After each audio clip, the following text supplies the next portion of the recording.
if I leave this here with you? Just like 5 minutes. Here's $1, and I'll give you more money when I come back out.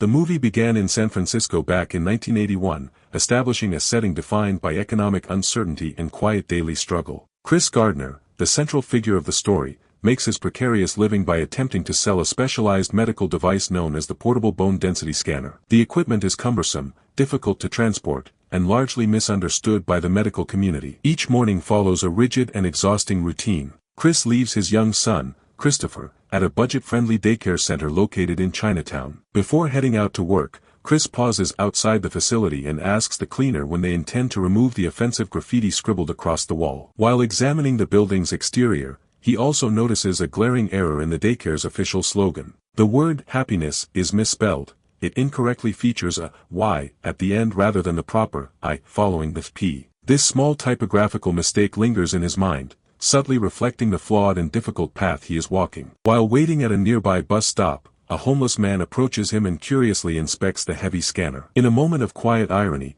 the stranger mistakes the medical equipment for a futuristic time machine. It's a time machine, isn't it?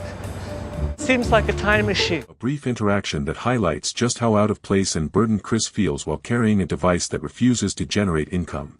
Afterward, Chris dedicates his days to visiting various hospitals and clinics, hoping to convince doctors to purchase his scanners. Because his sales schedule is overwhelmingly demanding, he frequently asks his wife, Linda, to collect Christopher from daycare, even though she is already stretched to her limits working 2 separate shifts.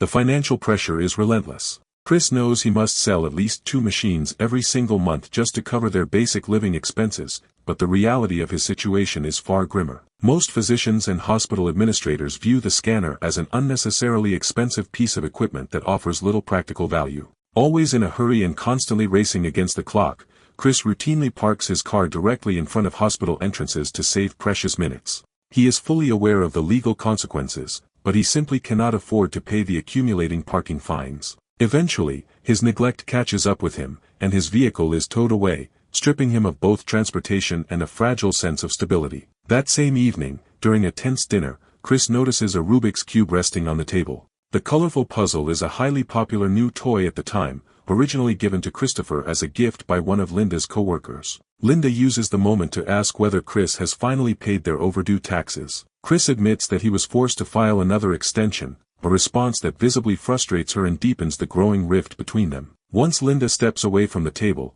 Chris attempts to solve the Rubik's Cube himself, but he struggles with the intricate mechanics, unable to align the colors despite his focused effort. The following day, while walking along a busy city street, Chris observes a sharply dressed man stepping out of a gleaming red Ferrari. Intrigued by the man's confident demeanor and obvious success, Chris approaches him and asks about his profession. The man explains that he works as a stockbroker. Chris initially assumes that such a prestigious career requires years of higher education and elite academic credentials. However, the broker casually clarifies that excelling in the field primarily demands 2 straightforward qualities: a strong aptitude for mathematics and the natural ability to build meaningful connections with people. Those simple words ignite a spark of possibility in Chris. The very next morning, he informs Linda of his decision to apply for a stockbroker position. Linda immediately dismisses the idea as completely unrealistic, a reaction that deeply wounds Chris's pride and triggers a heated argument. She reminds him that they are already 2 months behind on their rent and insists that he should focus exclusively on selling off the remaining medical machines and abandoning his impractical ambitions entirely. Undeterred by her skepticism, Chris travels to a brokerage firm to submit his application. Unwilling to carry the heavy scanner inside the professional office, he leaves it on the sidewalk with a young woman. He gives her a few dollars, promises additional payment upon his return, and reassures her that the device holds little resale value since it is highly specialized medical equipment. Inside the corporate office, Chris meets with a human resources representative from a branch location. The man explains that the firm receives hundreds of applications on a regular basis and that his specific role is merely to assist candidates in filling out the necessary paperwork before forwarding everything to Jay Twistle at the main headquarters. While engaged in conversation, Chris suddenly looks through the window and spots the young woman sprinting down the street with his scanner. Panic instantly takes over. He hastily gathers the unfinished application papers and bolts outside to chase after her. Despite a long and exhausting pursuit through crowded sidewalks, the woman ultimately manages to evade him by leaping onto a departing train. That night, Chris returns home with the incomplete application, but he is unable to sleep. He lies awake in the dark, relentlessly blaming himself for losing such a valuable piece of inventory. The next morning, while eating breakfast, he watches a television news segment discussing the Rubik's Cube. The broadcast highlights a mathematics professor who managed to solve the puzzle in just 30 minutes. As Linda prepares to leave for work, she tells Chris firmly to return home without the scanner, making it clear that her patience has completely run out. Chris promises her that he will sell it so she will never have to look at it again. Later, on the walk to daycare, father and son revisit the misspelled word on the daycare wall. During their conversation, Chris learns from Christopher that the children spend their time watching television programs instead of participating in structured lessons. The revelation angers Chris, and he confronts the daycare administrator with a firm and uncompromising tone. Afterward, he proceeds directly to Dean Witter to deliver his completed application in person to Jay Twistle. Their initial interaction is exceedingly brief because Jay is visibly in a rush. After leaving the building, Chris suddenly spots the same young woman again, this time accompanied by her boyfriend, both of them carrying his stolen scanner. Overwhelmed with frustration, Chris gives chase once more. The woman attempts to escape by jumping onto a public bus. In a moment of quiet reflection, Chris explains through his internal narration that he had invested every last dollar of his savings into purchasing those scanners, genuinely believing they would transform his family's financial future. Unfortunately, the medical community consistently viewed them as overly expensive and entirely unnecessary. Losing even a single unit feels equivalent to losing an entire month's worth of groceries. After pushing himself to the physical limit, he finally recovers the device. Later, while waiting at a bus stop, Christopher gently reminds his father that he was not supposed to still be in possession of any scanners. That evening, when Linda sees both machines sitting in their apartment, her expression reveals profound disappointment. After presenting Christopher with a basketball as a birthday gift, Chris attempts to explain the day's events to Linda, but she refuses to listen. Chris tries to reassure her that their circumstances will improve, but Linda has completely stopped believing his promises. In a subsequent attempt to salvage his opportunity, Chris intercepts Jay just as he is about to enter a taxi. He reminds Jay about his application, and when Jay mentions he is traveling elsewhere, Chris lies and claims he is heading in the same direction so they can share the ride. Inside the taxi, Chris tries to articulate his background and professional capabilities, but Jay is preoccupied, struggling to solve a Rubik's Cube. Chris notices the puzzle, offers to complete it for him, and takes it from Jay's skeptical hands. With remarkable speed and precision, Chris solves it, leaving both Jay and the driver thoroughly impressed. However, when they reach Jay's destination, the executive exits the vehicle and leaves Chris responsible for the fare. With only $5 to his name, Chris attempts to quietly slip away, but he suddenly realizes he left the scanner in the back seat. He is forced to run back, prompting the furious driver to chase him down the street. That evening, Chris calls Linda to apologize for failing to pick up their son. Furious that the situation caused her to miss a scheduled work shift, Linda declares that she and Christopher are leaving him. When Chris finally arrives home, he discovers the apartment is completely empty. Almost immediately, Jay calls and instructs him to write down his secretary's phone number to schedule an interview. Chris frantically searches for a pen but finds none, forcing him to struggle with memorizing the lengthy sequence of digits. Yes, sir. 415-8640256. The following day, he meets Linda after she drops Christopher at daycare. She tells him plainly that she is no longer content with their life together. Chris reluctantly accepts her departure but firmly refuses to allow her to take their son. That night,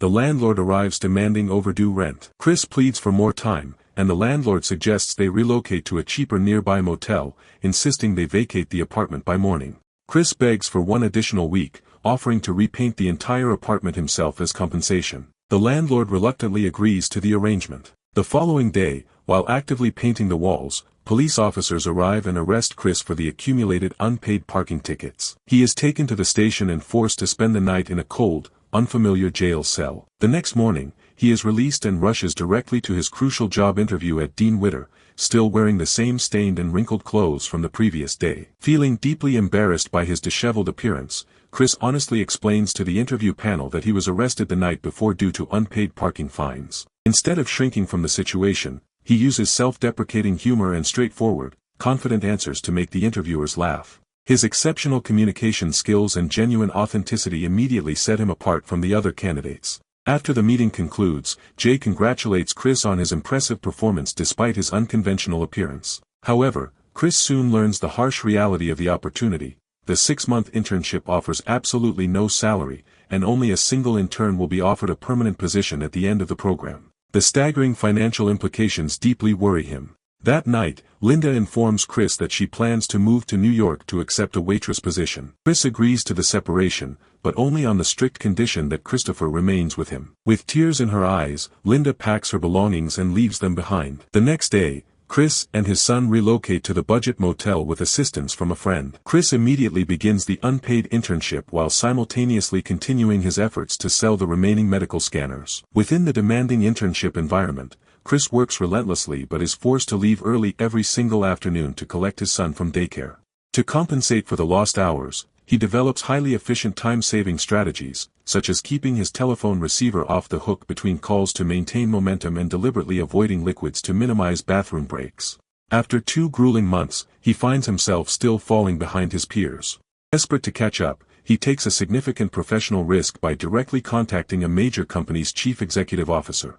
Against all odds, he successfully secures a face-to-face meeting with Walter Ribbon. However, while rushing to the appointment, Chris encounters severe car trouble and gets trapped in heavy traffic, ultimately causing him to miss the scheduled meeting entirely. Later that evening, he is forced to pay yet another parking ticket, further draining his already depleted resources. The following morning, Chris brings Christopher to Walter Ribbon's residence to offer a sincere apology. Through intelligent and respectful conversation, Chris manages to turn his professional misstep into a valuable networking opportunity. Ribbon invites him to join a group of high-profile associates in the luxury seating section at a professional football game. During the event, Chris carefully navigates the social environment, building meaningful business connections that will later prove invaluable. Exhausting months of relentless effort, Chris finally sells every last one of his scanners.